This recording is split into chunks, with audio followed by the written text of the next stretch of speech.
V dnešnom prvom dieli ťa čaká aj toto. Ja som dokonca nešla ani na príjmanie v kostole. Niečo neodvážené do úst a zjem to, dokonca aj z malej oplátky. A dokonca v lete ja som mala zimušnú bundu na sebe v izbe a ja som ani v tej dobe nenosila rúž. Že keď si to dám na pery, tak náhodou sa mi to dostane do tela. Išla zjesť na vecko svoj neochutený biely jogurt, nejaké kalorické hodnoty na ruku a zvykla som proste kvôli tomu nosiť dlhý rukav. Tak som si to zamykala do izby, aby mi to nikto nezjedol. Či zubná pasta nemá kalórie. Buď pôjdem spať a aby som necítila hlad. A bez menštruácie ja som sa vôbec necítila ako žena. Dokonca som ešte rozmýšľala nad takými látkami, o ktorých tam písali, ako nejakých zakázaných.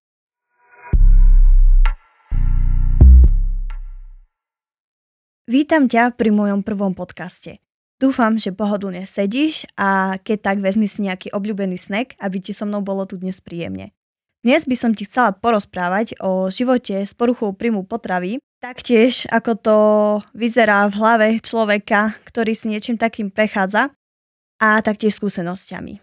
Budú tu opísané reálne situácie a ako to vyzerá, keď si človek niečím takým prechádza a ako to môže zobrať človeku slobodný život.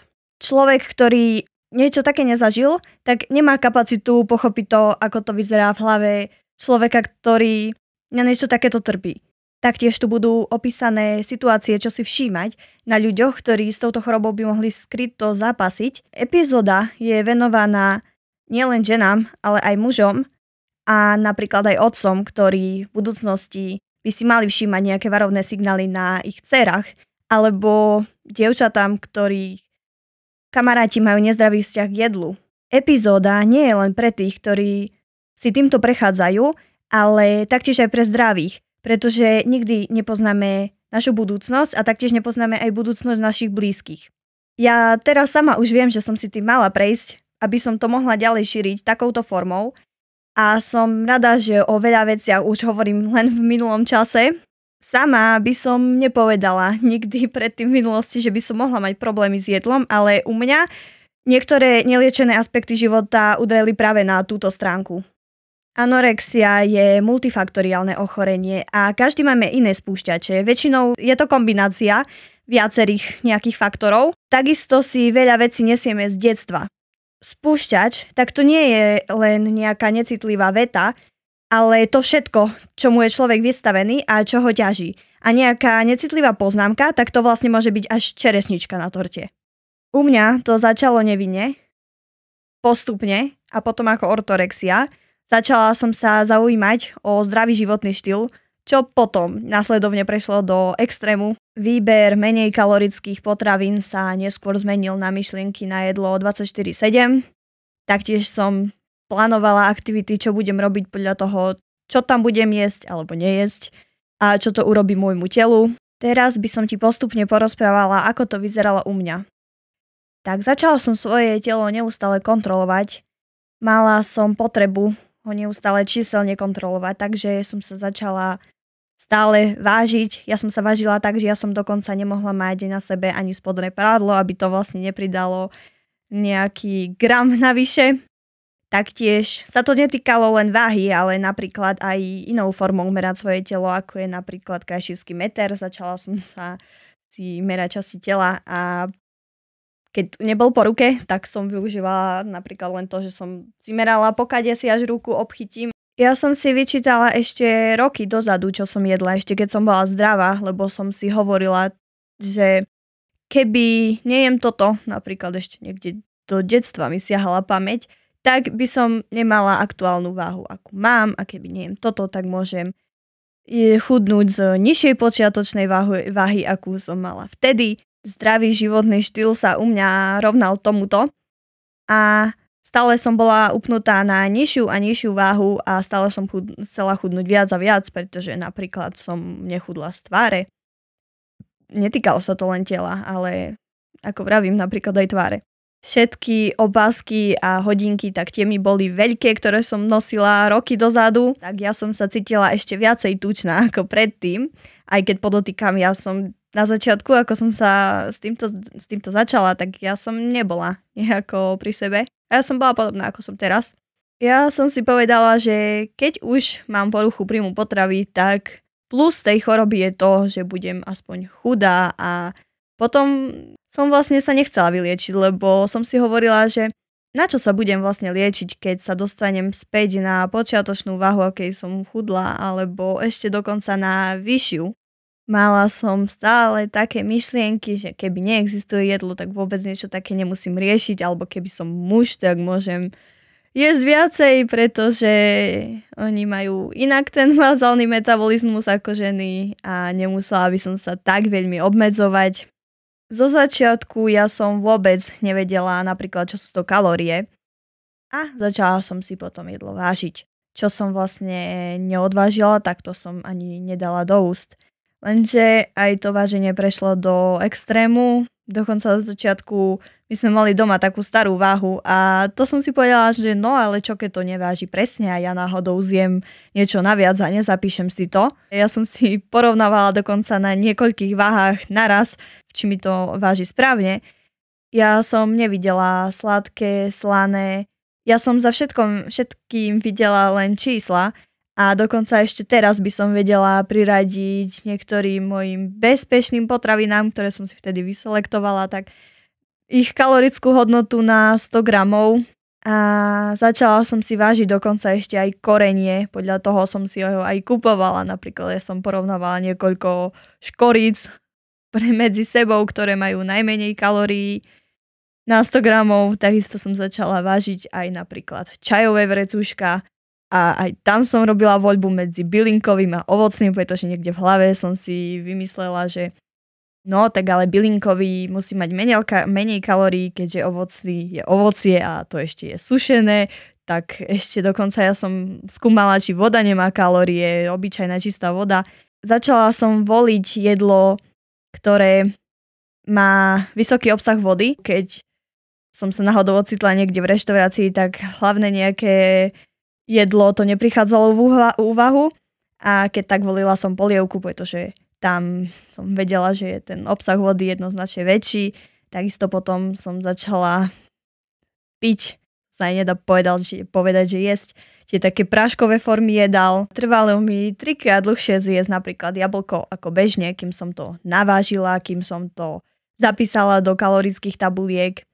Potom ešte keď som jedla napríklad nejaké ovocie, ktoré náhodou malo kôstku, šupku, tak kým som ju vybrala, kým som odčítala množstvo šupky, teda gramy a som dokonca videla také video, že jablka namáčajú do takého vosku, tak ja som dokonca riešila aj kalórie z nejakých nepotravín, ktoré by sa mi náhodou mohli dostať do tela, takže samozrejme som to jablko potom drhla niekoľko minút špongiou a purom, aby tam nič náhodou neostalo. Dokonca ja som ani v tej dobe nenosila rúž, pretože niekde na nejakých blogoch som sa dočítala, že z čoho sa vyrába a že to je vlastne také mastné a že keď si to dám na pery, tak náhodou sa mi to dostane do tela, nejaký mikročastice z toho. A keď už sme pri takých extrémoch, tak ja som dokonca nešla ani na príjmanie v kostole. V mojej hlave bolo nepredstaviteľné, že si dám niečo neodvážené do úst a zjem to, dokonca aj z malej oplátky. A ako som spomínala, tú vodu, tak ja som pila strašne veľké množstva počas toho vody. To mohli byť kľudne aj 4-5 litrov. A snažila som sa svoje telo oklamať, alebo svoj žalúdok oklamať tým, že som vo veľkom množstve do seba naliala veľa vody a tým som si tak oddialovala svoj pocit hladu. Napríklad z rána som strašne veľa pila a potom samozrejme som mala nafúknuté brucho z toho a nosila som také voľné oblečenie, aby som to zakrývala, rovnako aj čo sa týka bielkovín, tak ja som strašne veľa do seba dávala bielkoviny, pretože som sa dočítala o ich termickom efekte a takisto potom som mala problémy s trávením. Ako som spomínala, tak jedlo v reštaurácii to neprichádzalo do úvahy, pokiaľ som teda nevedela, čo si dopredu dám, ale nejaké menu, teda nejaká pizza na menu, to by znamenalo okamžite odchod. Predtým som veľmi rada ochutnávala nejaké nové jedlá, ktoré som ešte predtým nepoznala. Čo sa týka napríklad tých kalorických tabuliek, tak ja som nedokázala sa o jedlo podeliť, pretože ja už som všetko dopredu mala zapísané, dokonca ešte niekoľko dní napred. A všetko na gram som mala presne spočítané, takže neexistovalo, aby som niečo dala niekomu inému a nevedela, koľko mám potom odčítať. Všetko som musela mať do bodky, na presne do posledného gramu presne pod kontrolou. Späť k tým tekutým kalóriám. Tak ja som si dokonca nedávala ani kávu s mliekom, pretože som si povedala, že to by boli kalórie navyše. A keď niekto išiel na kávu, tak ja som popri tom len pila vodu zo svojho šejkra. Všetko jedlo, to som si robila všetko na vode. Absolútne žiaden olej, ani štipka. Ja som potom ešte upodozrievala z mojej rodiny, keď niekto mi náhodou pripravil jedlo, tak že tam pridal olej naviac. Zo začiatku už som začala odmietať jedlo iných. Všetko som musela mať ja pod kontrolou. Čo si pripravím, čo si zapíšem, čo si zvážim a čo nakoniec do seba dám. Keď už som niekde musela pridať mlieko, tak ešte dokonca aj to mlieko, ktoré som samozrejme si vybrala nízkotučné, polotučné ani tučné neprichádzalo do úvahy, ešte aj mlieko som dokonca riedila vodou. Začala som sledovať tie makrá a etikety potravín a nutričnú hodnotu som uprednostňovala pred chuťou. Mala som taký mindset, že keď si dám toto, tak nemôžem toto. A keď si dám večer toto, tak zase nebudem mohla zajtra raňajkovať. A mala som stále takú anorexia matematiku v hlave. A keď som si jeden deň dala niečoho viac, tak samozrejme som si to zakazovala nasledujúce dni potom. Ale záleží, napríklad aj keď som presiahla ten svoj limit, ktorý som mala nastavený v tabuľkách, tak záleží aj čím som ho presiahla. Že napríklad keď to boli bielkoviny, tak ma to menej trápilo kvôli tomu termickému efektu, ako napríklad keby som to presiahla sacharidmi. Keď som si dala nejaké makroživiny v ten deň viac, tak potom som si ju už zakazovala napríklad počas celého dňa. A keď už som mala nejakú neprekonateľnú chuť na sladké, tak ja som si dokonca zriedila to také silium so zero toppingom a toto som potom pila. Stále som odstraňovala semienka napríklad slnečnicové, z pečiva, alebo preháňala som to veľmi s vlákninou. Napríklad jedla som čisté keľové listy. A napríklad, keď som mala nejaké neskutočné jedlo doma, tak mne bolo jedno, že to je po záruke, alebo že je tu staršie, hlavne, že to malo málo kalórií. Keď mi bol núkaný gajner, tak ten som samozrejme hneď odmietla. Teraz by som prešla ku hypotermii, pretože mala som extrémne zníženú teplotu tela a bola mi neustála zima. Ja si pamätám, to boli vysoké teploty a ja som dokonca v byte neustále sa triasla od zimy. Ja som dokonca mala niekoľko vrstiev na sebe, mikinu potom a dokonca v lete ja som mala zimušnú bundu na sebe v izbe. Bolo normálne až plusové vysoké teploty, ľudia chodili v tričkách, kráťasok von a mne bola aj v tomto zima. A inak ja som mala leto veľmi rada, ale naopak som sa teraz tešila na zimu, že konečne ma pod tými vrstvami nebude vidno. Mala som rozhádzané totálne celé dni. Napríklad, keď som si pripravovala jedlo večer, tak to som ani len štipku nedokázala ochutnať, pretože náhodou by som prijala ešte v tom dni viac kalórií, ako som mala dopredu zapísaných, takže všetko som mohla ochutnať až nasledujúci deň. Tak kvôli tomu som napríklad ráno meškala, čo sa týka napríklad aj do školy. Aj z málo kalorických jedál som si vyberala napríklad tie časti, ktoré sú ešte menej kalorické. Napríklad ovocie som si vyberala podľa veľkosti, že keď už som si mala dať jablko, tak som si vybrala čo najmenšie. Alebo mala som také myšlienky, že čím menej je to dozreté, tak tým menej kalórií to má. A že tam nebudú napríklad toľko kalórií s cukrou. Potom som mala také výpočty, že keď po jedle sa strašne veľa napijem, takže sa mi nevstrebú kalórie a že to tak nejak spláchnem. Ako som spomínala, tak som si začala variť sama a pripravovať jedlo sama a odmietala som jedlo iných. My sme aj tak predtým nejak nezvykli jedávať spolu, takže mi bolo jednoduchšie vlastne utajiť, čo do seba dávam alebo nedávam. Piekla som pre iných, ale sama som neochutnala.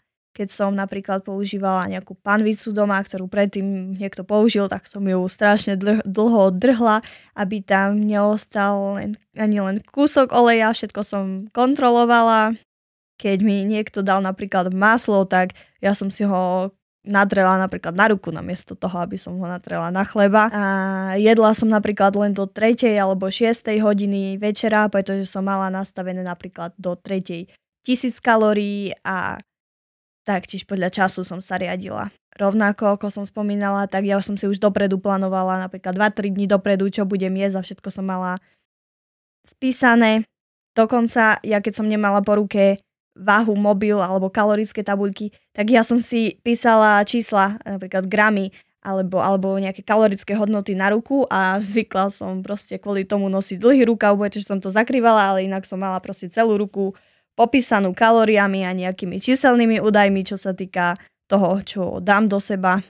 Všade bolo nebezpečné, kde bolo jedlo a napríklad po škole som bežala rovno priamu čiaru domov, aby ma náhodou niekto nezastavil po ceste a niekde ma nezavolal, kde by náhodou mohlo byť jedlo. Ušlo mi toho veľmi veľa, kým ja som doma napríklad cvičila, tak ušli mi veľa nejakých spoločenských udalostí. Ja som napríklad v tej dobe dúfala, že nikto v mojom okolí nebude mať dokonca svadbu, aby ma náhodou niekto nepozval a ja by som musela byť v obklopení jedla, ktoré by som si nevedela predstaviť, akým spôsobom ich odmietnem, aby niečo nebolo podozrivé a aby ma niekto nenútil napríklad tekuté kalórie ako alkohol dávať do seba.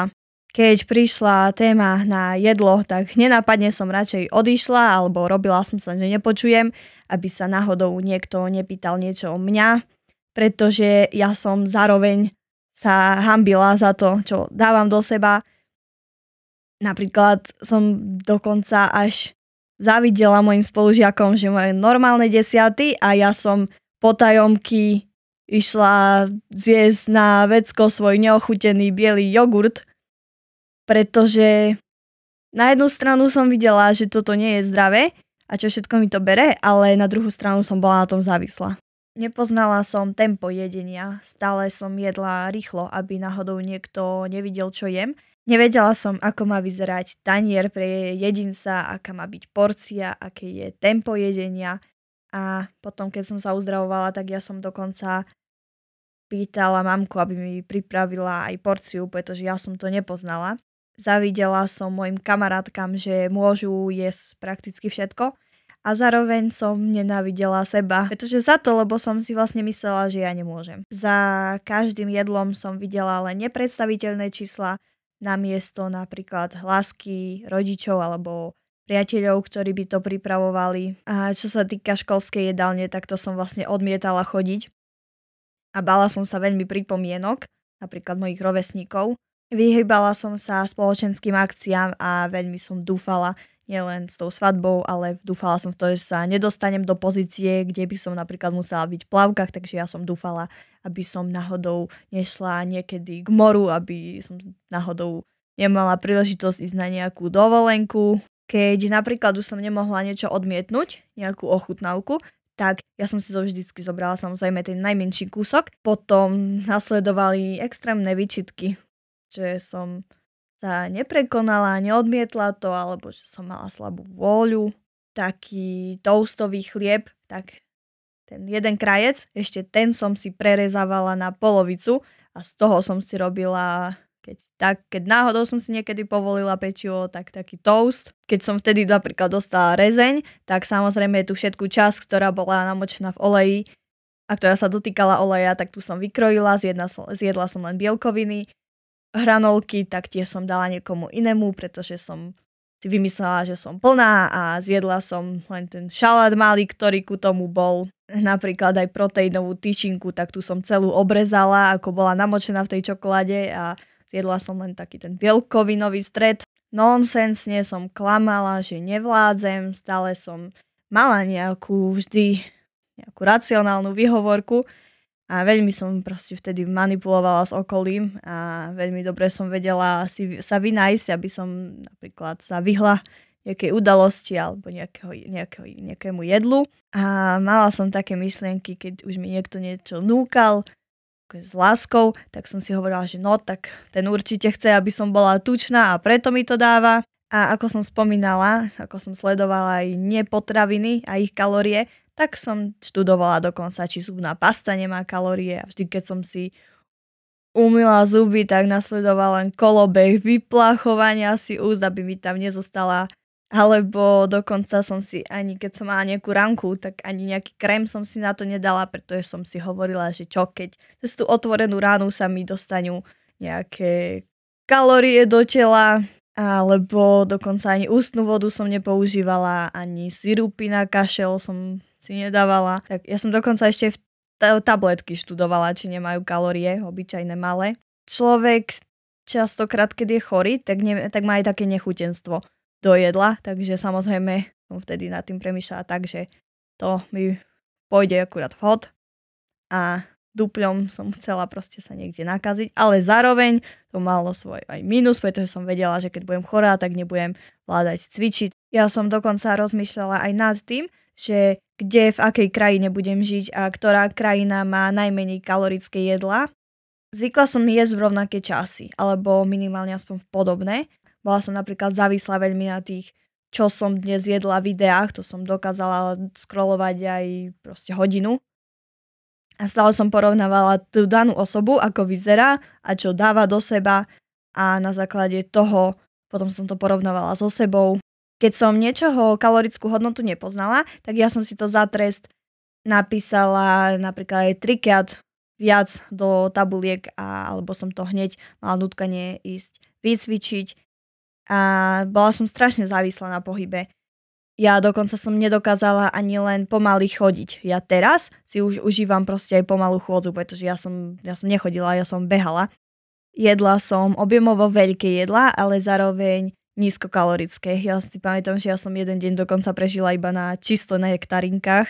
Pamätám si, ako som si nakúpila strašne veľa tých koniakových cestovín, tých bezkalorických. Takéto nízkokalorické jedlá som si veľmi nakupovala do zásoby, ale to neboli také, že zásoby 2-3, ale napríklad 10 kilových bezkalorických sladidiel. Mala som problém ísť s niekým aj do obchodu, pretože ja som nevedela, čo normálne sa jedáva a nevedela som, čo si mám hodiť do košíka, čo si mám kúpiť. Keď už som napríklad chcela ochutnať, tak potom som to spätne vlastne vypľula. No, veľmi zle som sa správala ku blízkym. Bola som stále taká nervózna, vybušná. Stále som bola v takom krči zahlbená do takých svojich myšlienok, lebo proste mi stále bežali len tieto veci v hlave. Bola to moja súčasť a mne na tom vôbec absolútne vtedy neprišlo nič divné. Každý jeden môj tanier, tak ten vyzeral ako obetný oltár. Tuky, tak tie boli vyselektované niekde vedľa. Vykrojené a zjedené boli len bielkoviny, nejaká zelenina, ovocie. Klamala som stále denne svojich blízkych, ale zároveň aj seba, keď som si hovorila, že som v poriadku. Žila som v takom sebaklame neustále. Ja som dokonca ani obyčajné žuvačky si nedala ani len jednu. Všetko muselo byť bez cukru alebo s nejakým umelým sladidlom. No a ako som vravela, tak som veľmi manipulovala tým svojim okolím, ktoré vtedy náhodou nejaké ešte pri mne ostalo, pretože, ako vravím, ja som sa všetkému vyhýbala. A mala som veľmi dobre vymyslené tie také svoje výhovorky a veľmi dobre som mala silné argumenty. Myslela som si, že napríklad keď prekračujem schody po 2, tak spálim viac kalórií. Taktiež som behala dokonca ešte aj po eskalátoroch. A cvičila som formou trestu, nie preto, aby ma to bavilo. Keď som išla niekde, kde boli ľudia a úplne som tam nechcela mať neviem aké rýchle tempo, tak keď už som zašla za roh na nejaké ulice, kde už ľudia neboli, tak tam som ďalej rýchlo pobehla. Prestala som vydávať fotky, ktorým sa venujem, pretože som si nevedela predstaviť, že by som niekoľko hodín sedela pri editovaní pri počítači. Takisto som si nevedela predstaviť, že by som v budúcnosti mohla mať sedavú prácu. Ďalej som si nedokázala ani len tak zrelaxovať, že by som si dala váňu som chcela povedať. A váhy tak tie som si pridávala. Práve naopak. Ani vaňu som si nedala. Ja som využívala proste len sprchu, pretože ja som vedela, že pritom vlastne by som len ležala a nehýbala by som sa a to som nedokázala. Ja som ešte dokonca vypočítavala si spánok, aby som veľmi príliš dlho nespala, pretože som vedela, že v spánku nebudem môcť mať výdaj. A späť k tým váham. Tak ja som začala cvičiť podľa nejakých rôznych fitness trénerov, bodybuilderov, napríklad podľa mužov. Ja som dokonca potom ešte sa snažila, keď už som napríklad cvičila podľa ženy, tak ešte som chcela byť stále krok napred a dávala som si oveľa ťažšie váhy, ako mala ona vo videu. Samozrejme som si dávala viacej sérií, ako ona urobila. To nebolo, že ja som si dala 1 polhodinové fitness workout video a dosť, ale to bolo, že ja som si dala napríklad 2 polhodinové za sebou s väčšími váhami a s viac opakovaniami, sériami, koľko mala ona. Nemala som príjem, ale mala som toto svoje excesívne cvičenie. A na partiu som dokázala cvičiť aj 3 videá za deň a vtedy by som dala ruku do ohňa za to, že takto chcem žiť do konca svojho života. Ja som si všetko nakúpila na cvičenie, váhy, činky, dokonca ešte takú väžu veľkú. Zvykla som si proste dávať na seba závažie, aj keď som cvičila, ja som necvičila s vlastnou váhou, proste všade v rukách, alebo na sebe som mala nejakú váhu naviac kvôli tomu, aby som viacej spalila. Nakladala som si obrovské váhy a bola som otrok svojho tela. Každý deň som mala stres, že by som v ten deň nestihla cvičiť. Takže aj podľa toho som si zariaďovala, čo budem v daný deň robiť. A taktiež som aj kvôli tomu mala zranenia. Zvykli sa mi vtedy robiť strašne často veľké, ale tmavé modriny a veľmi veľa po tele. A keď už som nedokázala si zariadiť tak deň, že by som cvičila počas dňa, tak som cvičila v noci. A potajomky snažila som sa čo najviac potichu, ja som si dala budík, tak som stala, alebo dokonca som cvičila pred školou, že zvykla som stať napríklad o 3:30 a dala som si nejaké kardio, dokým neprišiel ten čas, že už mi treba ísť do školy, napríklad ten čas, ktorý by som bežne vstávala, keby toto nerobím.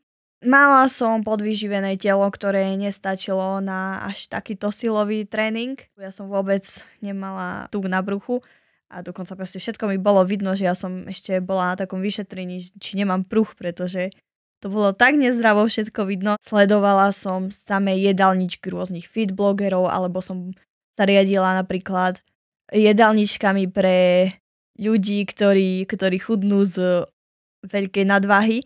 Moja mamka vtedy pracovala v centre pre redukciu hmotnosti a dali mi taký akože papier, ktorý bežne dávajú ľuďom, ako čo tam chodia kvôli nadváhe a obezite.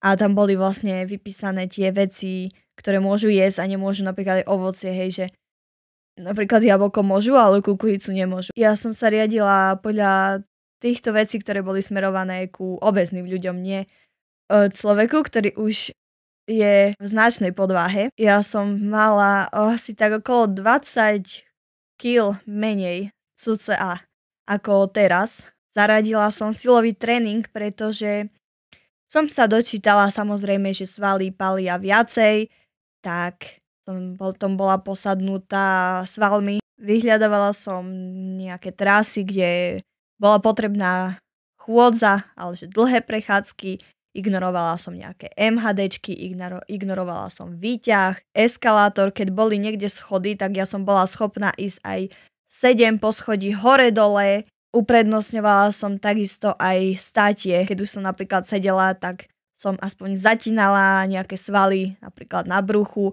aby moje telo nebolo, ja som nebola v kľude, keď moje telo bolo v kľude. Rozmýšľala som proste, že si kúpim ten taký chodiaci pás. Potom, keď už som náhodou fotila seba, tak samozrejme to muselo byť skoro ráno, kým som ešte nič nejedla, kým som bola prázdna, takže som chcela dosiahnuť to, aby som mala čo najviac ploché brucho na fotke. A vtedy mi tak nejak myseľ nefungovala úplne najlepšie. Mala som problém aj s učením, so sústredením, taktiež s pamäťou. Nevyhľadávala som miesta, kde sa len sedí. Keď som už musela byť doma, tak stále som si našla nejakú aktivitu na pohyb. Napríklad som upratovala. Ja si pamätám, že keď som išla po balík, tak ja som ťažký balík prenašala takto na jednej ruke, ktorú som mala vystretú a potom som vlastne zatínala svaly. A keď sme sa sťahovala som tie krabice a činky a ďalšie ťažké veci, všetko v rukách, aj keď bola možnosť prevozu. Nevyhľadávala som túry kvôli tomu, že by som si išla oddychnúť do prírody, ale som bola zaťažená proste na čísla, na výdaj, na spálené kalórie, na tempo, kilometre alebo nadmorskú výšku, lebo som vedela, že čím vyššie pôjdem, tak tým budem stúpať, takže tým viacej energie vydám. Takže žiadna zábava, nechodila som s niekým, chodila som väčšinou sama, aby som všetko toto mohla robiť potajomky. Ja som viacej pozerala do hodinky, aký je záznam mojej aktivity a ako na prírodu a na výhľady. Vyberala som si ťažšie, dlhšie trasy, taktiež aj miesta, odkiaľ som začínala napríklad túru, keď som vedela, že pojem na nejaký štít, aby som mala čo najviac dlhú trasu, čo najviac kľúkatú. Jedna taká túrička v Tatrách mi utkvela v pamäti a to môj brat bude vedieť. Veľká svišťovka, kde som mu odtiaľ volala totálne dezorientovaná, skoro som tam skolabovala. Ja si pamätám, že to bol deň, kedy som si povedala, že keď už mám mať taký extrémny výdaj, tak si dám aj extrémne nízky príjem, takže táto kombinácia strašná. Takže strašné slabosti som mala z výšky, z tej nadmorskej výšky, točenie hlavy a keď už sme pri mamke, tak učila som ju, ako nakupovať podľa kalorickosti, teda nutila som ju proste, aby mi nakupovala tie nízkokalorické formy jedál. Takisto sa mi zhoršili medziľudské vzťahy, ale aj rodinné vzťahy. Rovnako ako vzťah ku samej sebej, ako som sa videla, ako som sa vnímala a ako som sa nemala rada. Čo som si všímala na ľuďoch, tak ja som si veľmi porovnávala napríklad daného človeka a veľmi som ho skúmala, že čo napríklad je a podľa toho som si porovnávala, že to ako vyzerá, čo dáva do seba a potom som to porovnávala so sebou alebo aj medziľudské vzťahy ako napríklad partnersky, tak ja som sa snažila, keď som napríklad, že bola s ním, s mojim bývalým priateľom cez víkend, tak tam som sa snažila jesť ako tak normálne, ale 5 dní predtým napríklad som sa odmedzovala v výraznom deficite, ale niektoré veci proste zakryť sa nedali, že to malo vplyv proste na moju mentálnu stránku určite. Bola som vlastne nervózna, taká skleslá, občas smutná a bola som proste na tom zle, celkovo psychicky aj fyzicky. Takže prostredie, v ktorom som bola, tak robilo veľmi veľa na mne a mala som také myšlienky ako napríklad očakávanie, aby som reprezentovala alebo aby som bola niekoho ozdoba. Ďalej by som prešla ku fitness smeru, ktorý ma pohltil. Veľmi som sa začala zaujímať o tú zdravú stravu a chcela som si urobiť ten nutričný kurz výživový v takom stave. Študovala som knihy bodybuilderov a dokonca som ešte rozmýšľala nad takými látkami, o ktorých tam písali ako nejakých zakázaných, ktoré napríklad majú aj také účinky, že znižujú chuť do jedla a podobne. Ale k tomu som sa aj dostala, zostala som proste len pri takých suplementoch, kde som sa dočítala napríklad, že chrom alebo ten karnitín, hej, na cvičenie. Na mojom fyzične to nebolo len to, čo vidíme, ale aj to, čo počujeme. A ja som mala strašne taký prispatý hlas a bolo to veľmi počuť, že v mojom hlase nebola energia, absolútne žiadna intonácia a stále to bolo také monotónne. Na preventívkach som zvykla napríklad nafúkovať brucho, aby to vyzeralo, že som niečo tučnejšia, ale keď sa ma niečo obvodná lekárka pýtala, tak ja som mala strašne vyhýbavé odpovede.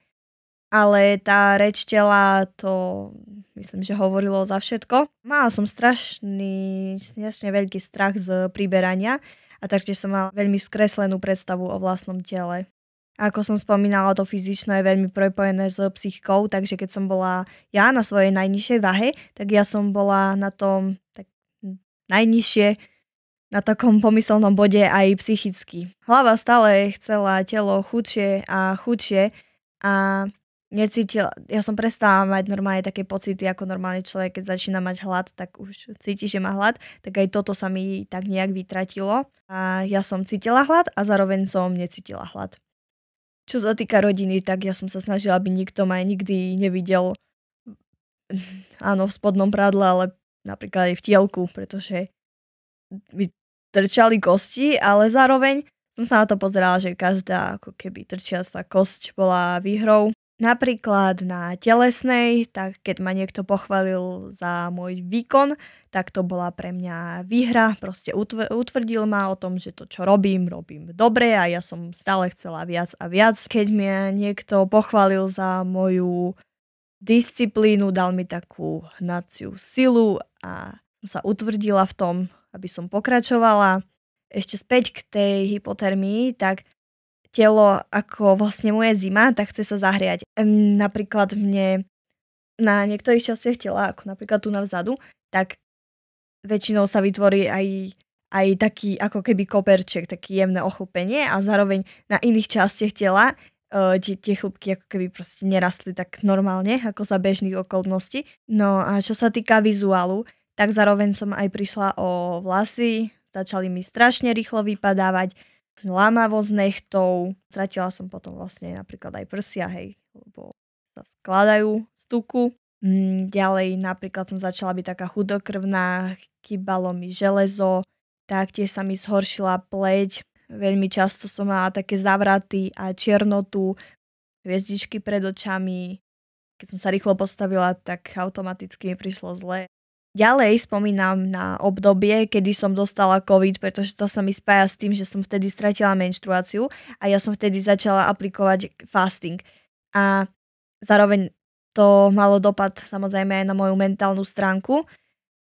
Nervozita, stres, výbušnosť a skombinovala som v tej dobe formy diet a ako je napríklad nejaké fruitariánstvo. No a keď som robila takéto extrémy telu, tak samozrejme telo sa zbaví niečoho v úvodzovkách nepotrebného, tak vtedy som prvýkrát mi vynechala menštruácia. To bolo v dňoch, kedy som mala COVID, ale ležala som doma v horúčkach a mala som príjem okolo takých, dajme tomu 600-800 kalórií, tak či tak som veľakrát si zapisovala niečo naviac, ale neprijala som to. Pamätám si, že v chorobe ja som mala také myšlienky, že dokonca som ešte rozmýšľala nad tým, či hlieny nemajú kalórie, takže ja som zároveň aj chcela byť chorá a aj kvôli tejto myšlienke nechcela byť chorá. A ja som sa tešila na to, že budem mať nechutenstvo. A horšie som na tom s imunitou nebola ako počas a po anorexii. Mala som veľmi veľkú proste nachylnosť na infekcie, choroby. A bez menštruácie ja som sa vôbec necítila ako žena.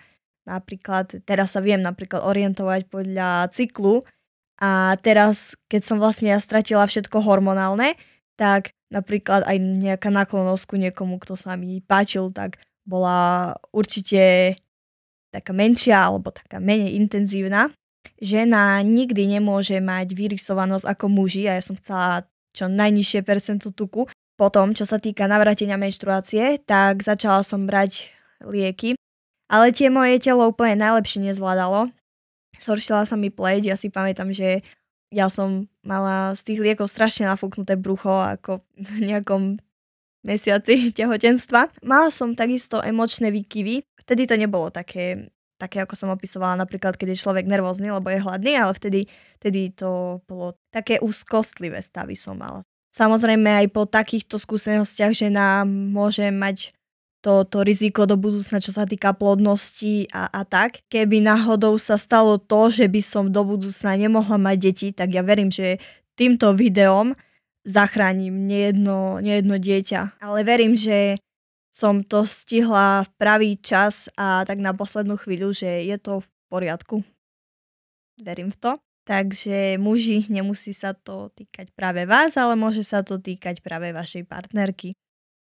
A je dôležité si všímať každý jeden varovný signál, ktorý by mohol poukazovať na nejakú psychickú nepohodu alebo na nezdravý vzťah ku sebe samému. Ja som nakupovala strašne vo veľkých množstvách tie také svoje bezpečné potraviny, napríklad veľké množstva bielých jogurtov a ostatných som klamala, že s tým napríklad mám v pláne piecť.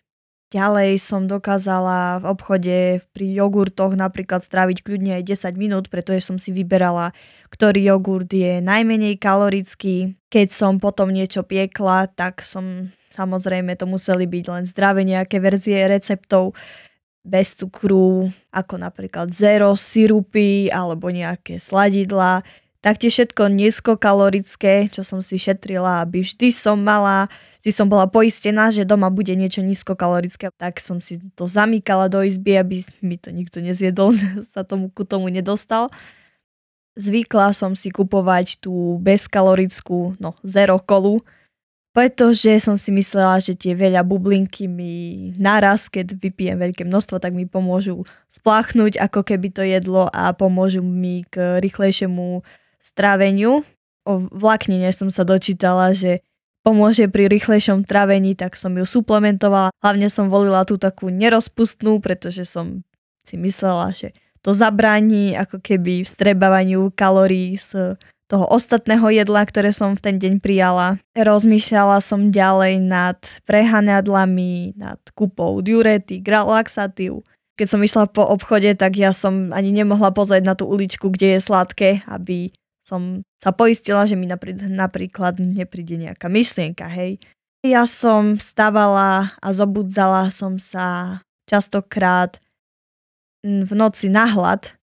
A ako som vravela, tak som si aj vypočítavala, koľko hodín spánku môžem si dovoliť. Rozmýšľala som nad tým, že dobre, volila som taká Sofína voľba, že buď pôjdem spať, a aby som necítila hlad, ale zároveň, keď pôjdem spať, tak nebudem napríklad, by som preskočila nejakú polhodinu cvičenia večer, hej. A potom jednu vec, ktorú som si ja dávala za vinu, tak a vyčítala si to, tak bolo to, že môj bývalý priateľ, on bol taká typická nočná sova a ja, keďže som jedla tak, ako som jedla, tak ja už večer som nevládala a nestačila som na to, keď on išiel niečo produktívne robiť a ja už som napríklad spala. Ráno zase som skoro vstávala a zobudzala sa na hlad a taktiež jeden veľmi zaujímavý extrémik je to, že som sa dočítala, že keď človek spí na jednej strane tela, takže mu ako keby lepšie trávi a ja som samozrejme tak hneď musela odtedy prvú noc, ako som sa to dozvedela, už odtedy stále spať. A som si myslela, že to tak bude lepšie a že sa mi tak neuložia kalórie počas spánku do tela. A asi sa pýtaš, či som trpela aj bulimiou. Vyskúšala som to, ale ja som až tak veľmi nevedela si to vyvolať. Mi to prišlo také nechutné a prišlo mi jednoduchšie sa proste nenajesť, ako sa najesť a potom ďalej praktizovať toto. Zvykla som kontrolovať, či už som vyvracala to také nie posledné jedlo, ktoré bolo najbližšie ako ku tomu vyvracaniu, ale to také prvé počas dňa. Takže to nebola kontrola len toho, čo dám do seba, ako pri anorexii, ale pri bulimii to bola aj kontrola, čo vlastne dám zo seba von. Ale čo som skôr aplikovala, samozrejme niekoľkokrát áno, vyvracala som sa, ale skôr som aplikovala to, že keď už napríklad niečo som chcela ochutnať veľmi, tak potom som to spätne hneď aj proste vypľula. A keď som aj ochutnala, tak hneď som to išla napríklad vypláchnuť si ústa niečím, aby tam nezostali nejaké zvyšky kalórií. Chcela som sa aj vyhnúť napríklad tomu paleniu záhy. Pri vyvracaní to nebolo len, že odišlo to jedlo, ale aj také nepríjemné pocity spojené s jedlom. Pomaly som začala chápať to, že už robím veľmi veľa vecí, ktoré som nikdy predtým nerobila a že už nerobím zároveň skoro nič, čo ma kedysi naplňalo. Telo vie najlepšie, čo kedy potrebuje a v akom množstve. Ale ťažko sa mi veľmi vracalo na tú moju pôvodnú zdravú váhu. Taktiež pocity hladu a plnosti. Bolo to veľmi zložité sa navrátiť do takého normálu.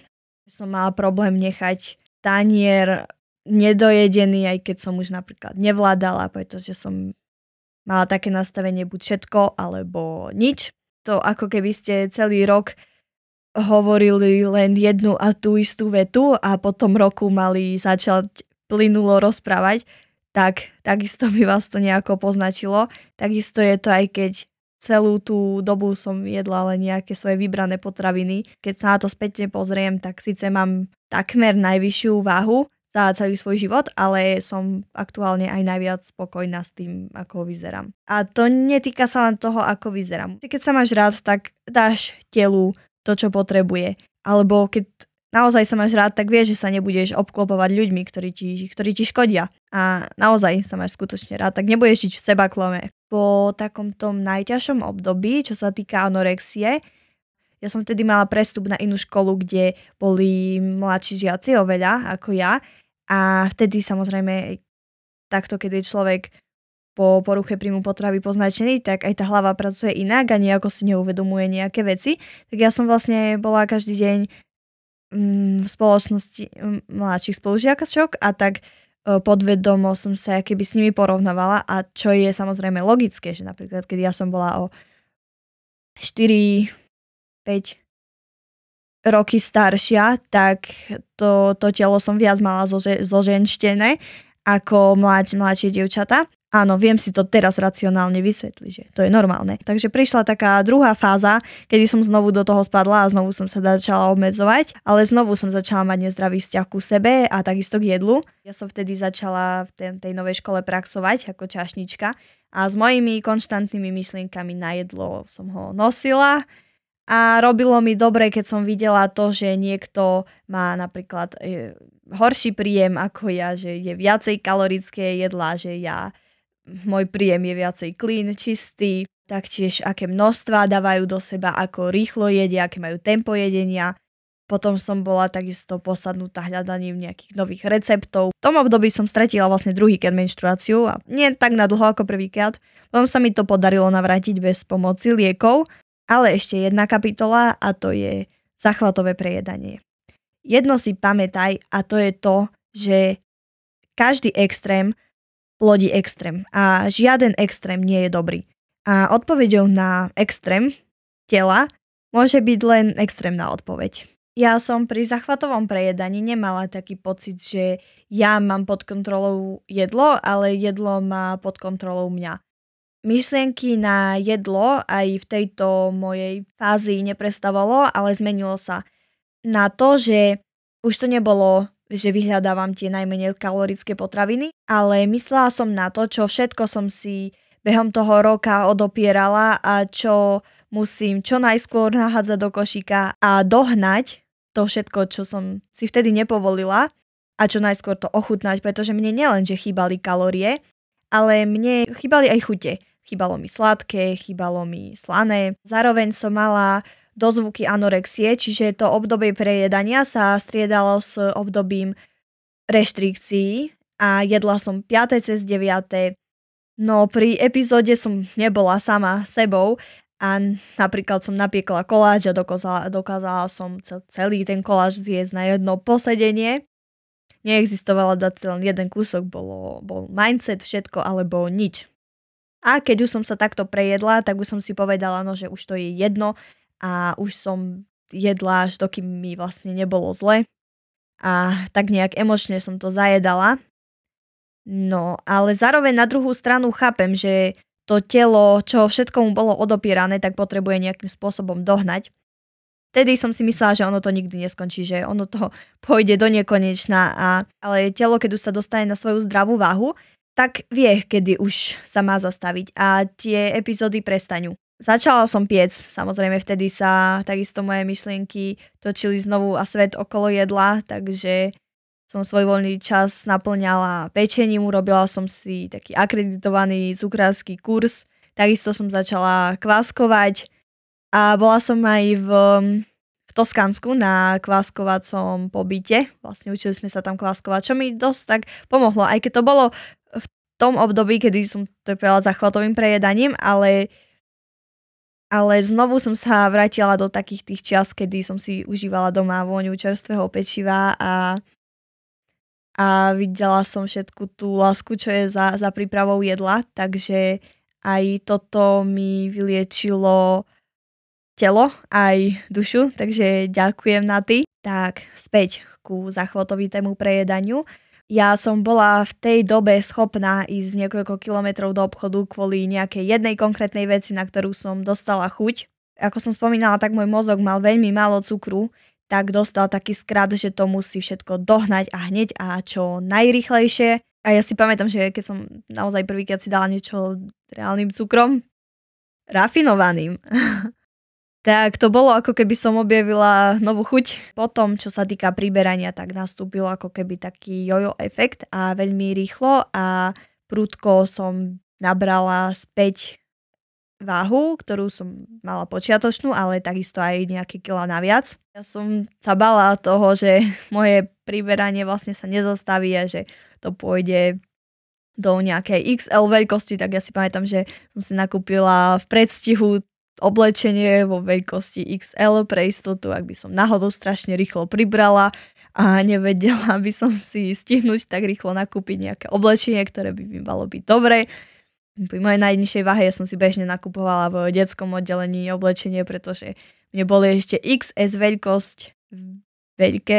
Keď sa človek zotavuje a lieči, tak stále ten svet sa točí okolo jedla, aj keď možno inou formou, ale tieto myšlienky naozaj zo svojej vlastnej skúsenosti viem povedať, že sa po nejakom čase zastavia, alebo už nebudú také intenzívne, alebo už nebudú, aj keď tam budú, tak nebudú to ovplyvňovať až do takej miery ten aktuálny život, pretože tá myšlienka môže prísť, ale máme už tú silu na ňu odpovedať, pretože to nie je, že nechceš v anorexii, to je to, že nevládzeš, že nemôžeš. To nie je také, že najed sa, ale ty to proste nedokážeš. Veľmi ťažko to je vysvetliť, lebo to sa nedá opísať slovami, to sa dá len cítiť pocitmi.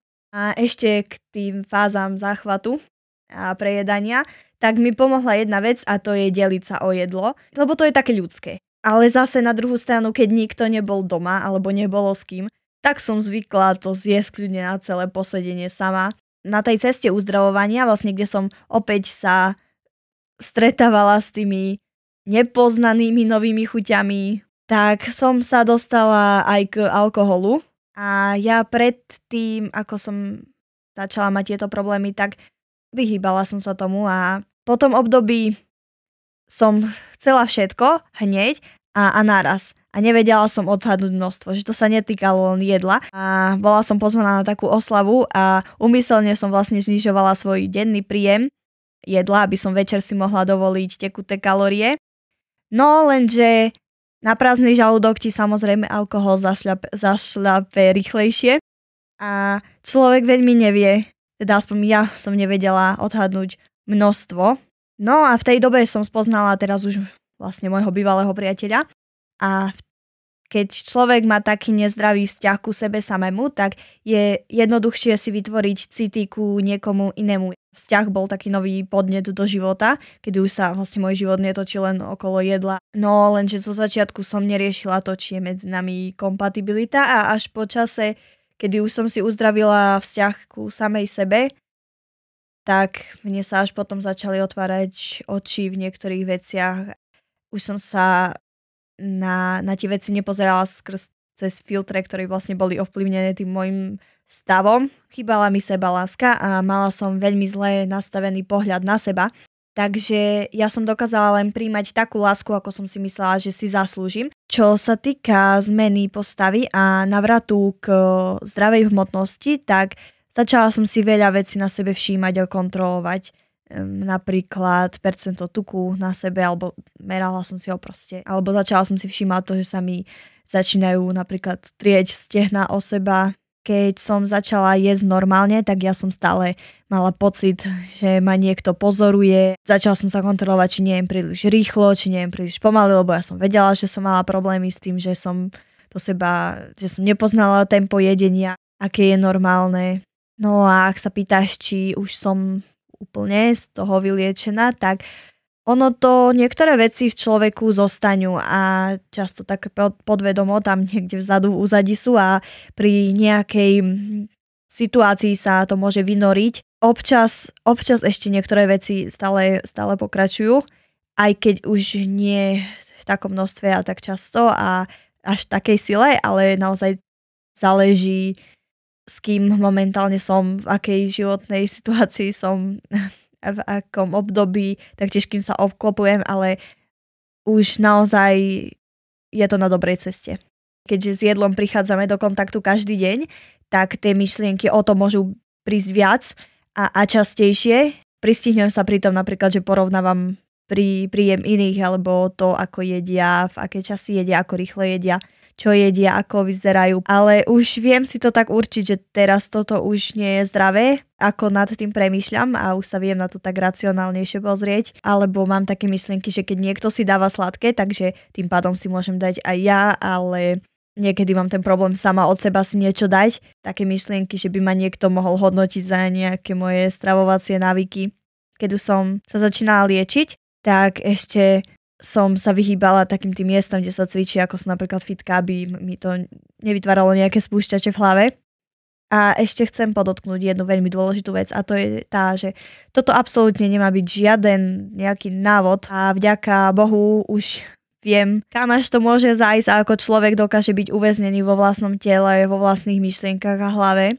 A jedno viem, že zdieľaný problém je menší problém a preto je dôležité o veciach hovoriť. Taktiež nie je hanba popýtať o pomoc. Verím, že tento podcast padne na úrodnú pôdu a o téme poruchy príjmu potravy sa začne viac otvorene rozprávať. Takisto chcem povzbudiť, ak máte niekoho, na kom ste si všimli niečo podobné, čo som tu opísala, aby ste sa nebáli pomôcť a hlavne boli všímaví svojmu okoliu a taktiež k sebe.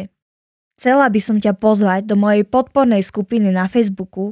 Verím, že tam spolu vytvoríme bezpečný priestor, kde budeš môcť aj anonymne zdieľať nejaký svoj príbeh alebo nejakú situáciu. Verím, že si spoločne navzájom pomôžeme. Zároveň ti ďakujem za každú jednu formu spätnej väzby, či už zdieľanie, alebo like, alebo sa podeliš o nejakú skúsenosť, aby sme túto epidémiu nezdravému vzťahu k sebe postupne potlačili. Verím, že mi svojim zdieľaním pomôžete, aby sa to dostalo k čo najviac ľuďom. Je dôležité o veciach hovoriť. Úprimná komunikácia je kľúčom k lepším medziľudským vzťahom, no zároveň aj k lepšiemu vzťahu k sebe. Určite je treba šíriť o tomto osvetu. Hlavne komunikujte. Verím, že sa ku mne pridáte. Spoločne sme silnejší. Budem vďačná za tvoj odber.